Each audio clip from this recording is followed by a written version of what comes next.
France is still taking $500 billion a year out of Africa right now.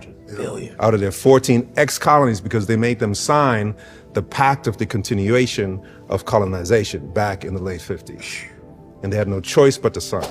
And what does that look like? Because that means, so whenever these 14 countries that are, part of that, like when they have goods that they want to export, they can't because... Yes, they can, but they have to export them to France. They have to export them to France. And then have to buy back.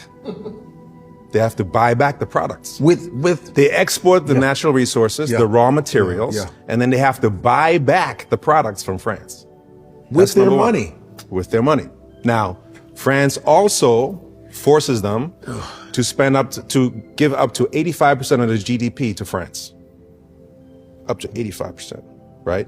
They force them to give them French companies the first right of refusal for every public or private contract, right? So if they say, hey, we got some cocoa beans here, we want to sell it to America. No economic sovereignty, wow. No food sovereignty, no power sovereignty, right? Because they're forced, again, to export their resources to France and then buy back the products to survive. That's what's going on right now. And this is why the countries are kicking them some... Exactly, and that's why, and France is taking the $500 billion and they invested in the stock market in France to the tune of trillions of dollars. Africa's not getting that. France is keeping that.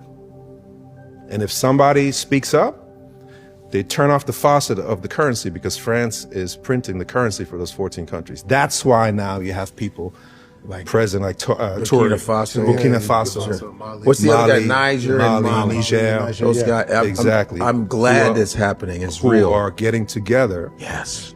And they're kicking out France. Because what happened before, if a country said no, France would pour concrete in their sewage system, in their water supply. They would destroy the schools and the hospitals before they leave, right?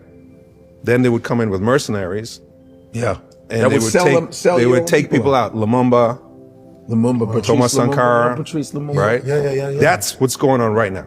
So colonization is not over. Because you know what I've always wondered? It's like, man, you think about this theme, and as you're saying this and giving me these examples, and it's really, really helpful, is that it almost promotes the corruption. People see African countries like, oh, it's so corrupt. And they're like, well, it's not. That's a funny point. Because, it's not corrupt because it's corrupt. Is it corruption when you come to somebody's house and you offer them a Rolls Royce and a G-Wagon and a pool for their house and for another car for the wife? And if they say no, you say, well, then we're going to have to kill you.